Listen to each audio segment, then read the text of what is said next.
नमस्कार नेपाली मित्रों। दोस्तों, नेपाल के लिए गंभीर विषय है कि अमेरिकी राष्ट्रपति बाइडेन ने नेपाल में अस्थिरता फैलाने के लिए यानी नेपाल में नास्तिकता फैलाने के लिए $5 लाख दिए हैं।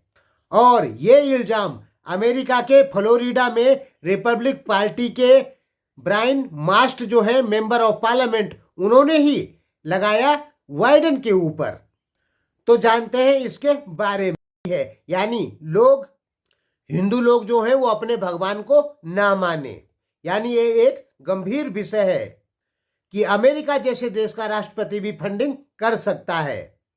तो ये बात किसने बताई? ये बात अमेरिका के ही एक मेंबर ऑफ पार्लियामेंट है, उन्होंने ही बताई। और उन्होंने ही इल्जाम लगाया बाइडेन के ऊपर।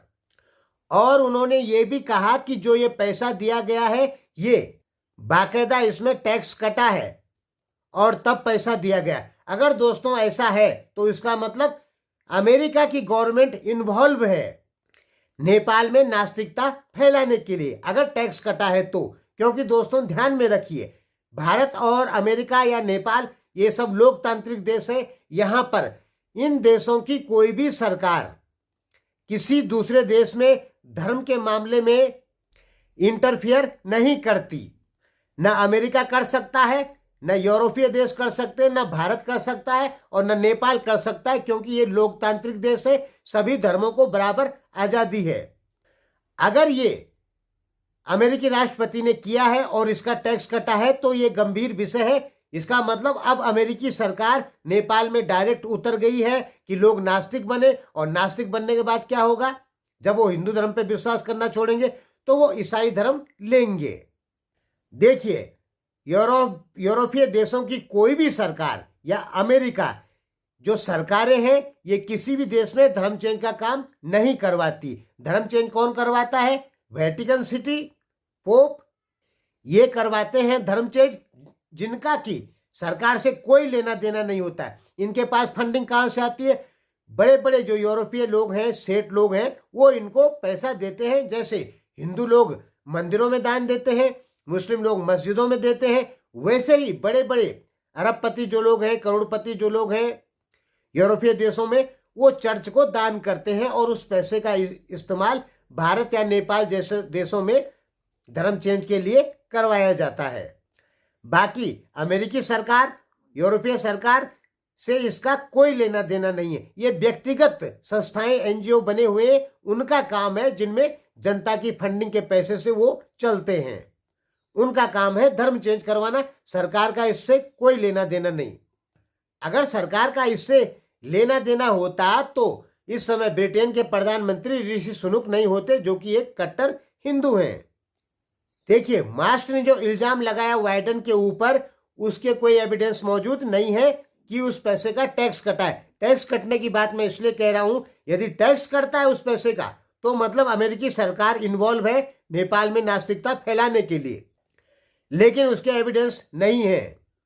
तो हम मान सकते हैं कि बाइडेन ने $5 लाख दान किए होंगे चर्च को। जो चर्चें दुनिया भर में धर्म चेंज का काम करवाती हैं, उन चर्चों को दान किए होंगे। ऐसा हुआ होगा क्योंकि अमेरिकी जो संविधान है उसके अनुसार धर्म के मामले में अमेरिकी संविधान सबके लिए बराबर है। वो धर्म के मामले में कोई काम नहीं करता। अगर अमेरिकी सरकार किसी देश में फंडिंग करे वहां पे धर्म चेंज करवाने के लिए, तो जो आदमी फंडिंग करेगा वो जेल चले जाएगा, क्योंकि अमेरिकी संविधान ही ऐसा है। वो धर्म के मामले में कुछ नहीं है। लेकिन व्यक्तिगत लोग फंडिंग करते हैं तो ये मान सकते हैं कि ये जो फंडिंग है ये अमेरिकी सरकार ने नहीं, बल्कि बाइडेन की व्यक्तिगत फंडिंग है।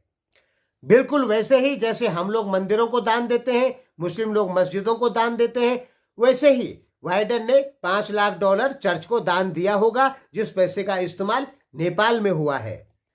देखिए, CIA अमेरिकी इंटेलिजेंट एजेंसी जो है, उसका धर्म चेंज से कोई लेना देना नहीं है। 1996 में USCIRF बनी थी यूरोप में, उसी का लेना देना है इन सब चीजों से जो धार्मिक स्वतंत्रता देखती है। लेकिन वो धार्मिक स्वतंत्रता के नाम पे धर्म चेंज भी करवाती है। मतलब उसके काम कुछ दिखाए गए हैं कि ये अच्छा काम करेगी, लेकिन वो कुछ उल्टे काम करती है उसी संविधान की आड़ में। और दोस्तों, दूसरे सबसे बड़ी बात है कि ये रिपब्लिक पार्टी के हैं, डोनाल्ड ट्रंप के पार्टी के या डोनाल्ड ट्रंप के समर्थक। और आपको पता है डोनाल्ड ट्रंप और बाइडेन के बीच में काफी टेंशन चलता है चुनावों को लेकर, इसलिए बाइडेन के ऊपर यह इल्जाम लगाया गया। अब यहां पर बात क्या है कि अगर डोनाल्ड ट्रंप व्यक्तिगत तौर पे $5 लाख देते तो उनके ऊपर कोई कानूनी कार्रवाई नहीं की जा सकती, क्योंकि वो व्यक्तिगत तौर पे है, जैसे आप मंदिरों में दान देते हैं। लेकिन अगर आपकी सरकार का कोई आदमी पैसा निकाल के, सरकारी खजाने से पैसा निकाल के और तब जाके मंदिरों में दान दे तो वो जेल चले जाएगा, चाहे वो भारत में हो चाहे वो नेपाल में हो। क्योंकि हमारा संविधान ये नहीं कहता कि आप सरकारी खजाने का इस्तेमाल मंदिर मस्जिद बनाने में करें, वहां कर ही नहीं सकते क्योंकि हमारा संविधान नहीं है। तो यही अमेरिका में हुआ। डोनाल्ड ट्रंप बाइडेन ने व्यक्तिगत तौर पे दान किए होंगे पैसे, जिसका सरकारी खजाने से कोई लेना देना नहीं, लेकिन बाइडेन की छवि को गिराने के लिए रिपब्लिक जो पार्टी के मास्ट है, इन्होंने ऐसा कहा। बाकी तो दोस्तों, फंडिंग तो भारत और नेपाल में खूब होती है यूरोपीय देशों से, और ये 200 साल से हो रही है। ठीक है, अब भारत में इस पे कुछ प्रतिबंध जरूर लगा है। जब से नरेंद्र मोदी आए तब से क्या हुआ, धर्म चेंज करना काफी मुश्किल हो गया। लेकिन अभी नेपाल में ऐसा नहीं है, नेपाल में कानून बने हैं लेकिन फिर भी लोग धर्म चेंज कर ही रहे हैं। भारत में भी कर रहे हैं, लेकिन भारत में अब थोड़ा टाइट हो गया, नेपाल में अभी इतना टाइट नहीं हुआ है। टाइट हुआ नेपाल में, लेकिन उतना नहीं जितना कि भारत में हुआ। तो आपको क्या समझ में आया कि बाइडेन ने फंडिंग जरूर की है, लेकिन अमेरिकी गवर्नमेंट की तरफ से नहीं, बल्कि व्यक्तिगत तौर पे एक प्रकार का दान दिया है, और वो पैसा नेपाल में नास्तिकता फैलाने, यानी नेपाल में लोगों को ईसाई बनाने के लिए यूज किया जाएगा। धन्यवाद।